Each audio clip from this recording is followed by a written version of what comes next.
I've been told by everybody up on this roof that they're all off the roof. I am on the roof of exposure 4. Got fire through the roof of the fire building in the entire rear section. Now remember, given the Mayday, has he been accounted for? Okay. 610B. That was the Mayday. 610B. I'm here. We got a fire. 1.5-story, single-family dwelling. Fire shown from the second floor. Give me a second alarm on this. Coming up to the top floor. I got people hanging out the top floor windows with a baby. Commercial building. A lot of fire, a lot of smoke. Go ahead and strike a third alarm on my orders on this. Got people on the front fire escape here with windows vented below them. We need somebody up there. Yeah, let them know we got a job. I'm pulling up now. Second alarm, I got a 1-story single-family frame. Heavy fire showing from the attic. So we're using all hands. We got one line stretch, fire on the 4th floor. Second line being stretched. Primary searches are underway. Hey, welcome back to Old School. I'm Chief Rick Lasky, along with my partner. I'm John Salka. And John, you know, I was in the hotel the other day, and you know where I'm going with this. I thought of you. Not that way. Thanks. Okay. Not that way. I love you, brother, but not that way. Okay. But anyway, I'm at the hotel. I'm checking in, and behind the manager or the lady who's checking me in, there's a whole bank of portable radios in the chargers.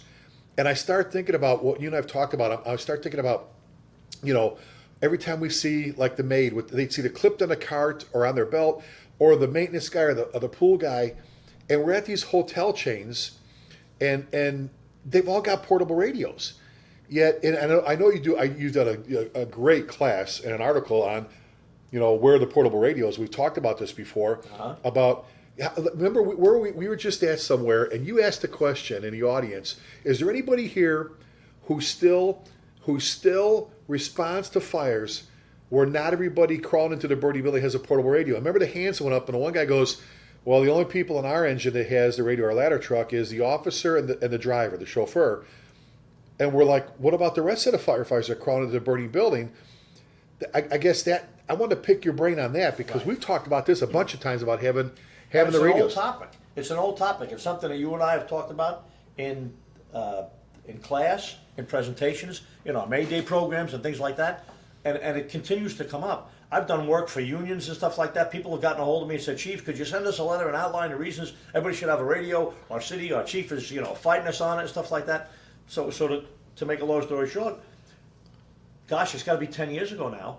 I wrote an article called, you know, Where Are the Radios? And I had a program of the same title, Where Are the Radios? I have a PowerPoint program to this day. It's 10 years old now. I've updated it to some degree because some new events and some new fires have happened in the last couple of years where firefighters were killed or seriously injured. Right. And the fact that they did or did not have a radio became an important point. But I brought it up the first time I brought it up because, and I realized it just the other day. I was at home doing something, and my friend Freddie Schwartzrock came to mind. Freddie's a senior firefighter on a liver truck when I was a young man.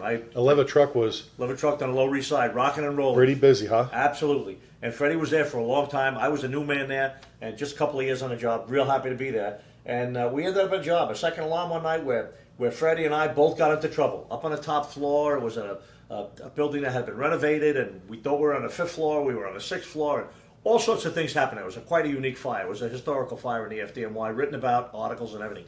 But the point is, at one point, and I don't recall, and I feel terrible that I can't recall. I don't recall why I was not with my officer anymore, but I was the canned firefighter. I was the young firefighter on the inside team with the officer, and I had somehow become separated from my officer. And what did I do? But I stumble upon Freddie Schwartzrock. Unconscious on the floor. Groggy, you know, moaning. And he's a big man, bigger than me. And let me interrupt for a second. Today, right now, when we do our 3 Degrees of Mayday or any of our RIT classes, the first thing we tell them, you stumbled, you came across a firefighter, the first thing you do before you do anything else is what? Right. You're going to grab the radio and give a Mayday. And give a Mayday. Okay, go ahead. Right. So, of course, I just realized the other day when I was thinking about it again, I didn't have a radio. That was back in the FDNY days when young firefighters on the inside team, the officer had a radio and a can. And it wasn't the fact that they were trying to save money and not buy radios. That's just what it was. Multi-million-dollar operation, the FDNY, even back then. So, like you said, it wasn't like a small department that was trying to scrimp and save to get 10 radios. We just didn't have them. It just operated like that for so many years, and that's the way it was. And frankly, it was like that for a long time after that as well. But the point was, here I was involved in a situation where I encountered a firefighter that was unconscious, that was in a life-threatening situation. I still had air. He was out of air, obviously. I was able to share with him a little bit. I broke some rules and stuff like that, and we both pulled through. To this day, I still don't know how the other firefighters found us. Maybe they were just searching the same hallway I was searching from the other end. Also, my lieutenant showed up. I remember ripping his face piece off his face because by now I was out of air. Yeah. Oh, it was a terrible situation. Freddie never worked again. Never worked in the field again. And not to, I'll do the accolades at this point, but you received a medal for that, didn't you? Yes, which was, I know, but tell us anyway. Right. Listen, I did what any other firefighter would have done at the time. You encounter whether it was a civilian, whether it was a homeless guy, I would have stayed with him and tried to rescue him. But I did share my air with Freddie because it was a pretty dire situation, which caused me one of the known negative effects of sharing air with somebody is you end up breathing some bad air. So we both got out of there. We both ended up in a hospital. As I said, Freddie ended up with some lung injuries that prevented him from going back to work. He worked for several years administratively. But the point was, it goes back to the radio, which is tonight's topic. The radio. How could anybody in 2019, frankly any time, but let's just talk about today. Think about sending a firefighter into an IDLH. But do you remember? Without a radio. Do you remember? It was at FDIC. We were doing the big room with Bobby, with our good friend Bobby Hall, editor-in-chief, fire engineer at FDIC. But Bobby does some great stuff with us. So we were up on the stage. We do our big show. There's no script. We just walk out and do our thing, and we have a ball with it. And I remember you asking, it got a roar from, we had, big audience in the big room. You got a roar. You leaned out of your chair, and you went, are there any departments here today, that crawl into burning buildings where every firefighter crawling into burning building isn't equipped with a portable working radio? Anybody?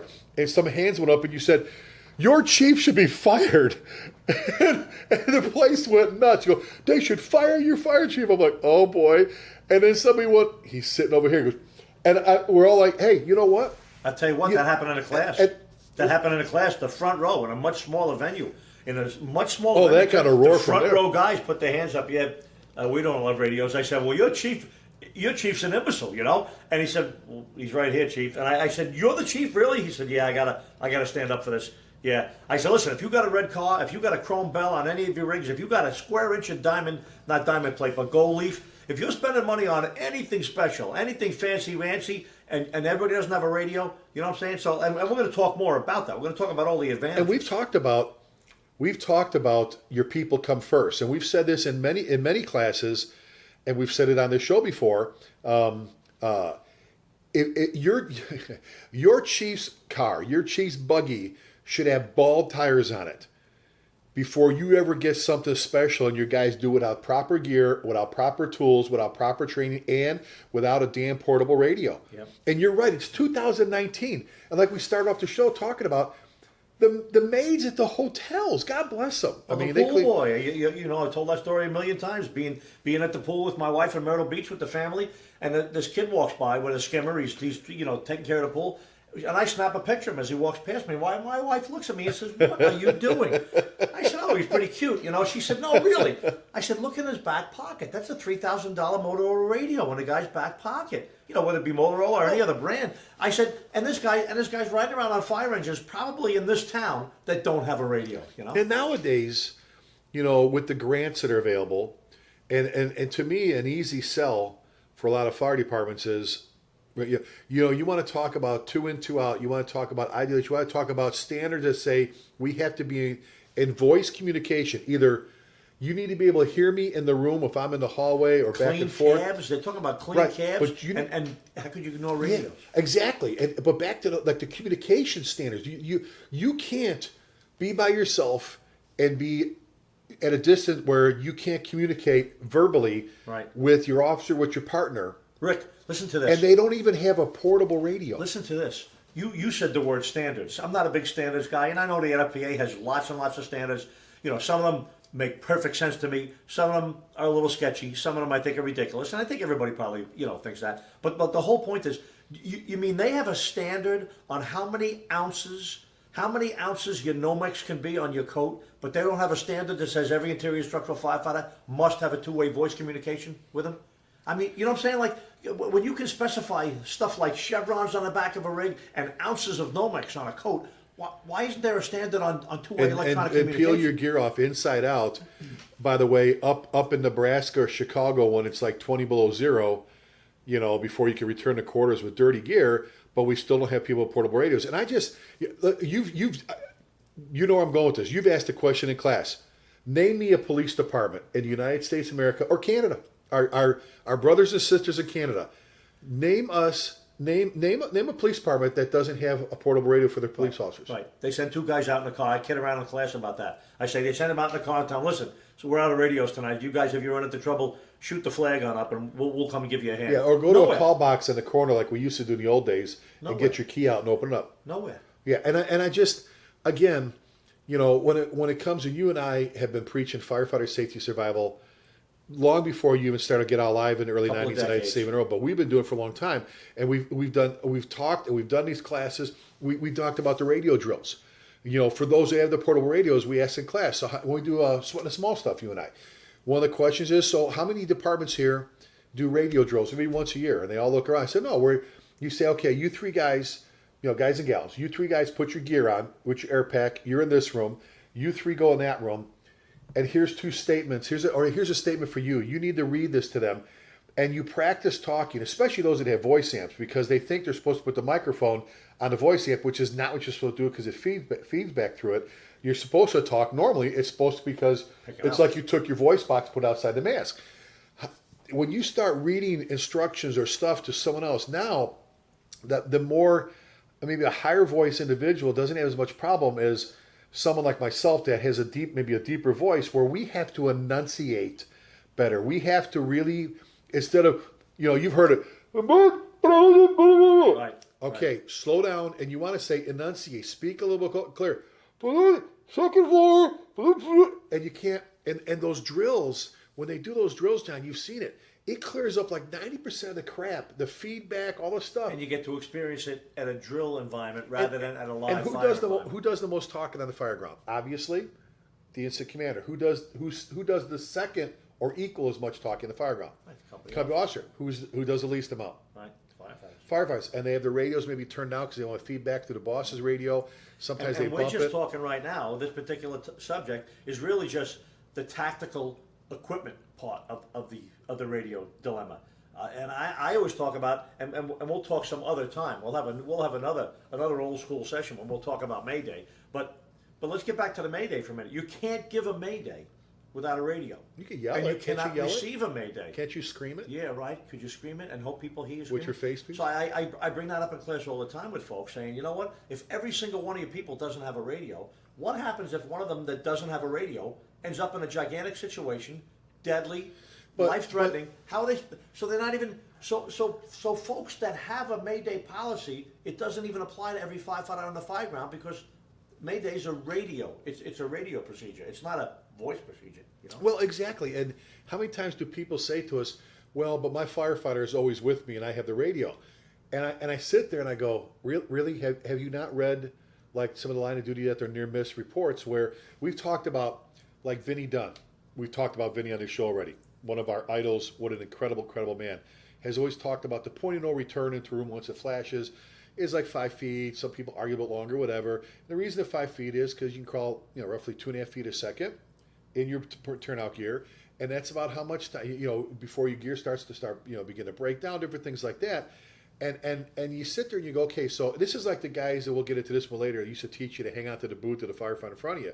I'm like, you let go of that person's boot instead of teach them how to search. By the way, how long did 1001, 1002, 1003? You're down the hallway, or they made a right, and now you're separated. We've talked about before that sometimes you want to reach down into the grave and pull the dead firefighter out and go, what happened? How did you end up away from your officer? Right. Well, now, guess what is a big deal? He or she's not at your side, Cap or Lieutenant, and you're the one with the radio. They don't have one. So never mind somebody falling through the floor or the ceiling coming down yeah. on top of one guy, and the other guy doesn't have a ceiling on top of him. Unfortunately, he's the guy without the radio, even though he was with the guy that had it. So listen, none of the arguments, none of the defensive positions that people put up for not having radios on every single interior firefighter, none of them hold water. None of them hold water, because it's not just a communication tool. It's a tactical tool. Hey, we need a line here at Exposure 2, forthwith. Hey, urgent, I got 3 unconscious children or 3 unconscious adults on the top floor of Exposure 2. Suddenly now, it's not even about our safety necessarily. It's about running a good fire operation. It's about rescuing the civilians that were there to serve. It's about getting a line quickly into an exposed building or into the floor above the fire. Of course, everybody has immediate two-way communication. And you back up to a firefighter getting jammed up, and I've been there before. I actually broke a Gerber tool, cutting a guy out of the slinky that fell from the ceiling. He was hung up in there like a cat, just hanging there. What if you usually get hung up, and you're searching next to me, or near down the hall, something minor that isn't a mayday, but you know what? Hey, I need a second, I need a hand here. Yet I don't have the means to be able to call you. I mean, we could list probably 100 examples of, I'll just say it, how god awful, how dangerous it is to not have. So let me ask you this: while we're talking about where are the portable radios.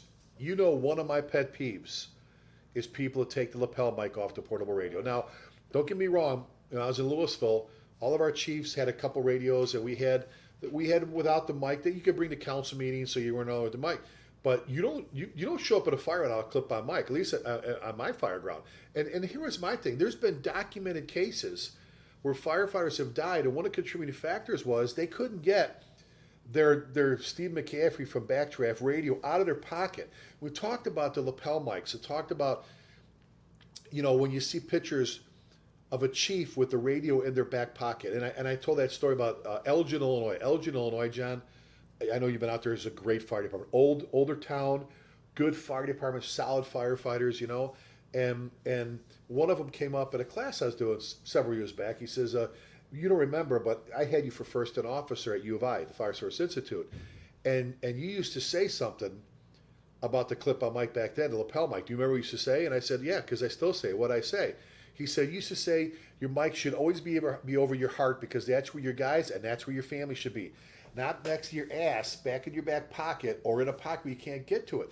Somewhere where you could just key up and talk. It's right here. Either hand, I don't have to get out of a pocket, which we'll talk later about how it doesn't protect you. But the lapel mic, and I remember one big metro department years, like in the 90s, we're doing Saving Our Own. At the end of the day, by 5 o'clock, the director was out to, I'll give it away, 40-something stations. All the lapel mics, mandatory, go back on the radios. Because we put them through the skills, the hands-on, and all of a sudden guys are like, but I can't get my radio out. Why would you? Or this. They have it. How many videos do you see these guys at fires? They have it in their hand. I'm like Barney Fife, right? You just cut your arm off because you only have one hand available to do everything else. I've explained this to so many firefighters, and I've been to places that said the same thing. Oh, we just carry our portable radio in the pocket. It's pocket sewn right on the coat, made of Nomex, just like the coat. I said, listen, don't even try and explain that away. That there's Nomex pocket that you had installed on your coat, on the exterior of your coat, is going to in any way, shape, or form protect that radio. First of all, it doesn't have a lining on it. It's not sealed closed or zip it closed or anything like that. So number one, remote mics and the leather or nylon, the strap, the shoulder straps, that whole setup of carrying a radio under your coat is something that's developed over the years with lots of departments. Historically, nobody had that. 30, 40, 50 years ago, everybody just had portable radios. There was no other way to carry them. Then they started developing the pockets. Then after the pockets, some people started saying, now my radio's stuck in my coat. If I take my coat off on a 90-degree day, now I got to remember to take the radio out or I walk away from it. So those are all improvements. I don't see why everybody doesn't want to stay up with the Joneses and get the most recent, And as a chief, you're a chief of your department now. That's my thing is, you know what, guys, clip-on mics stay on. Lapel mics stay on. Unless you broke it on the way to the call, it stays on. And some places I've been to, guys said, I'm like, why do 3 of you guys have the remote mic, on the sleeve, and this guy's got his radio in his pocket? Well, everybody doesn't use it. I said, really? It's a personal preference thing? I said, the FDNY and lots of other places is, here's your radio. Do you get to use a different sword? Do you get to use a different helmet? Do you get to take your lining out of your helmet? John, your ear we've been there. We've been there. You and I have been there, where we've been to departments. I worked for a couple where guys actually switched nozzles or switched stuff on the rigs. And we've said it before. Like in your firehouse, the captain owns a firehouse. You don't move that office chair without asking the captain, right, let alone tools and nozzles. Well, we're talking portable radios here. And why would you take a lapel mic off? That again, you keep clip again. I'll say it again. You keep your lapel mic over your heart, where your family and your firefighter should be, not next back to your ass or in a pocket. Under your coat. And under your coat. You not may in an exterior you may pocket. only get one chance, right, to call for help. And if you have to fiddle or your pocket now because your SCBA show, whatever, because the one time it's kind of covered, and you're trying to squeeze through the pocket or whatever, why would you not want to? Why would you not have something where you can? How about the Back Bay fire in Boston a couple of years ago? Yeah. A firefighter and an officer were killed, right? Injured guys too, on the line, right? They were killed, and their radios, the fact that their radios malfunction as a result of being exposed to the heat and fire and everything else was an integral part. It was an absolute factor in their deaths. I don't know what Boston has done since. And they got then. a great Commissioner Finn. They have a Absolutely. Great Commissioner new Finn commissioner. is a great boss. He's everywhere talking about everything now. He is a great boss. And there's another example of a big fire department that when they see a need for a change or adopt something or get rid of something or grab something new, they do it. And as I said, I hate to brag about the FDNY. Not that I hate to brag about it, but I don't want to make a habit of it. But this year would have been my 40th anniversary in the FDNY, and radios were in a leather pouch on a leather shoulder strap with a remote mic worn under the coat the day I got on the job in 1979, and they still are today. And I tell the story about Chief Benny Crane from Chicago, go to teach with him. We'll talk later about walking in a firehouse and taking a smell, and you know what you mean by that, and taking a look at the officer's seat and seeing not only how he or she has the cab organized, but do they have their coat hanging over their side with their radio strap over it, meaning they have to put their radio on first before they put it. And we're going to get to channel changing on another show and the rest of the stuff. But I guess my question is, my question is, John, as we kind of finish things out here, what I'll ask you, because I'll say my little bit here.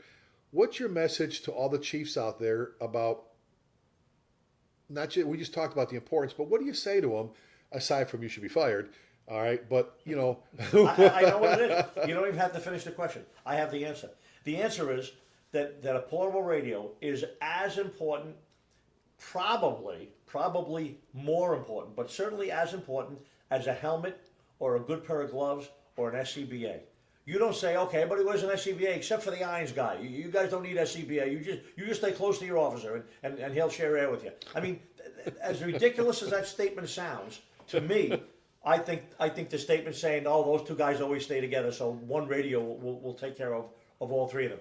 It is a personal protective piece of equipment. It's an operational piece of equipment. It's a firefighter safety and survival piece of equipment. It's a service piece of equipment, so we can provide better service to the people that we're out there to manage and to handle, whether it be a car accident or an extrication or a structural fire. Two-way communication between every element, every firefighter inside the hazard area or the IDLH is mandatory. It's not even an option, and I can't believe that anybody could defend that anywhere, that a firefighter could be put into a burning building without two-way communication. Exactly, absolutely. And my message would be, first of all, we've said it before lots of times in our programs, there's a ton of great chiefs out there. There's a ton of great bosses. I mean, there's a few knuckleheads, but there's a ton of a lot of good bosses follow this show, as a matter of fact. My message to them would be, you know what, go fight for your guys. You know what, get the data, find the grants, find the people, find the money. Mike Lombardo used to say it about Buffalo, the commissioner. You know what, if you don't ask, you don't know. Work your butt off, work your ass off. If your guys and gals come first, if your priorities are about your people, before the microwave, before the bell on the fire engine, before the embroidered jump seats, before any of that stuff, make sure they have a good portable radio with a lapel mic, a good functioning radio for every. Maybe look, a lot of departments can't. Some of the small departments do, but a lot of the bigger departments don't have enough money to buy every member their own radio. So how about every seat? Every position. Radios. Yeah, having a portable radio. That's what we have in the FDNY. You don't take a radio to home. You don't take a radio into the kitchen. It's on the rig at your seat. And when you go home, somebody else uses it. Exactly. And there's some departments that are pretty fortunate. I was interim chief of a trophy club where they all have their own radios, but it's a smaller department and they can afford to do it. But not everybody can. So again, my point is, go out and fight. Go out and fight and do what you can to get the funding you need Make it a priority. Maybe maybe we'll get this budget year. Maybe you have to do it in pieces. Maybe you have to Maybe two radios per rig this year, and then 2 more next year till we have or 4 5 or or 5. 10 or whatever. I mean, would you put a piece of masking tape on every other firefighter's mouth and send him into a building on fire so he couldn't talk? I mean, that's what you're doing. Exactly. When there's no radio. Exactly. Well, hey, another great topic talking about where are the portable radios, and everybody should have one that's crawling into burning buildings. You know, every fire chief that's running around out there running fires is driving some kind of fire, vehicle, and unless they have to take their own car, but Certainly all the something other, to think about. take care of your people. Critical, crucial, firefighter safety and survival, and that's it, buddy. If they want to get a hold of you. Chief John Salka at gmail.com. And I'm Chief Lasky at gmail.com. Hey, thanks for joining us on another episode of Old School. We've got a bunch more. This is going to go on for a long time. Follow us. Follow us on Podbean, and on iTunes. Share it. Tell your friends. It's just my good buddy John and I sitting here talking like we do when we have the honor of visiting with you at your department or at a conference. Just talking shop and talking about issues. Things that we're really passionate about. And if you're going to follow us, if you got some suggestions on topics you'd like to hear us talk about, please send them in. We'd love to hear from you. All right, with that said, we never end any of our shows without saying a very important phrase, and that is never forgetting means never forgetting. Thanks, everybody. Be careful, and God bless you.